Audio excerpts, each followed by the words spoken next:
How you doing, YouTube? About 30 minutes till they start the engines down in Miami for the NASCAR race. I figured let's go ahead and review a beer, and we're going to be reviewing Warsteiner's Dunkel. It says here Set, I guess that's German for ever since.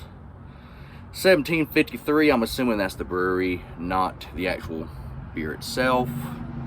Though I could be wrong. Some of these European beers go back a long ways. From the Warsteiner Brauerei, which is German for brewery, Haus Kramer KG in Warsteiner, Germany, coming in at 4.8% alcohol volume with, I believe, 19 IBUs, International Bitterness Units. Says here, family tradition since 1753, Warsteiner, Germany. So yeah, like I said, I'm assuming that is the date for the brewery and not this actual beer being around that long. It is a Dunkel, which is a German dark lager. Says on there also roasted barley malt. And something else I like about a lot of German beers, that is beautiful. But something else I like, where does it say here? Yeah. Product of Germany, rich flavor, smooth taste, German purity law, naturally brewed according to, yes, the Germany purity law, or also known as the Reinheitsgebot, which means no adjunct in this. We only got water, barley malt, hops, and yeast. There's no corn, there's no rice, there's no high fructose corn syrup, but there is, like I said, a beautiful appearance. It looks a tad darker on camera. If I get it up to the light here, incredibly like a very dark ruby red with a off-white head, almost khaki colored. Smell-wise, very, very light on the nose, but you can get like an extremely dark bread crust with a little bit of coffee. Excuse me, but just a very beautiful beer. But we're not here to look at it, we're not here to smell it. Let's go ahead and see how she tastes.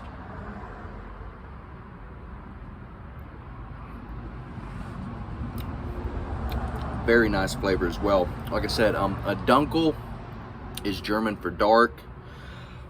I was expecting a little bit thicker beer though, but maybe that's more of like a Doppelbock, which I haven't tried yet. I have yet to try a single Doppelbock. I think I've had Yingling's version of a Bock. It was okay. I had, of course, Shiner Bock. It's fine. Although I do enjoy it, but we can admit it's a little watery. Let's see, what else?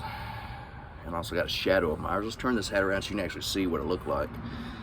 And, let's see. I've also had, I think Leinenkugel, one of their Bocks, and it was decent.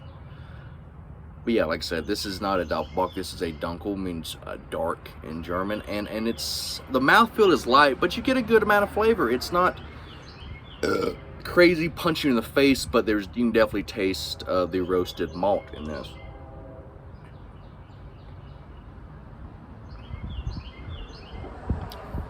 It hits like a toffee, really dark bread, and a coffee, almost similar to a cappuccino or an espresso. Like it's not very pronounced, that, you know, but it is there. It's like a cross between that and just a little bit of a black coffee with like a toffee kind of flavor.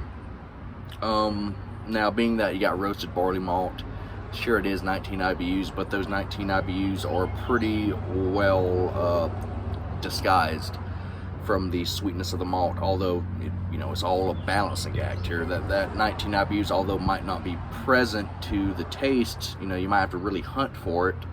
Might not jump out at you. It's definitely doing its job and keeping this from being just overly sweet. It's definitely balancing it out, and it's a very balanced beer. It's, like I said, has a little bit of sweetness, has that malt, has that roastedness, although it's not like a burnt thing going on. It just has like a little bit of black coffee, a little bit of toffee, and you got that dark bread and bread crust. And I was kind of surprised. I figured this would be definitely a winter and fall beer, which it can be. It definitely would work in that application, but Also, I think this would go really nice even in the summertime, depending on what you're eating. Like, not too far from me, about an hour away, we got this town called Helen, and it's set up to be like a replica of an old Bavarian style village, and they got plenty of nice German bars that I need to go to. I haven't had a chance since this Corona BS, but I could see myself middle of summer going to one of those places and enjoying a Warsteiner Dunkel. Like I said, it's a lot darker, a lot more roasted character than something I would see myself normally drinking in the summertime. But also the mouthfeel, it's light and it's very refreshing, and it doesn't sit on the palate. Even though it has some of these more heavier flavors, it's not a beer that seems like it would weigh me down. I could see myself definitely throwing a couple of these back on a hot summer day and not having an issue with it. The mouthfeel, like I mentioned, is quite light. I wouldn't go, I would go, you know, in between light and medium. It's kind of sitting on the fence there between those two.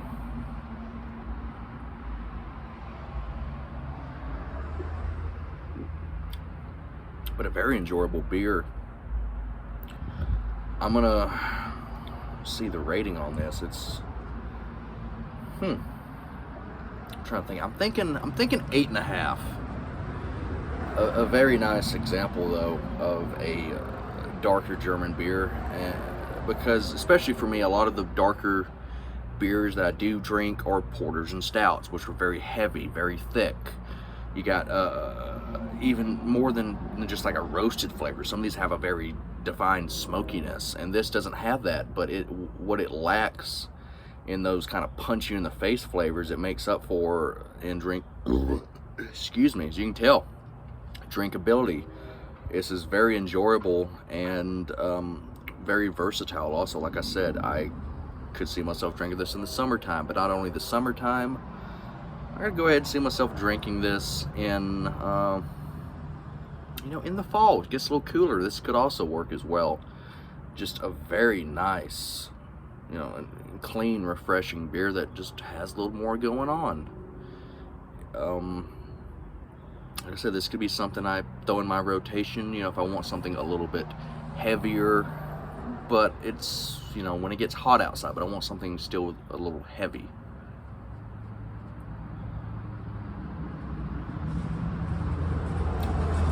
I was thinking 8.5, but I'm gonna go ahead and give this an 8.75. A very good beer. This is quite nice, and also I like, and I've noticed a lot of beers I've been drinking lately end up coming back somehow to being owned by Anheuser InBev or Molson Coors. Thankfully, no, this is an independently owned German brewery.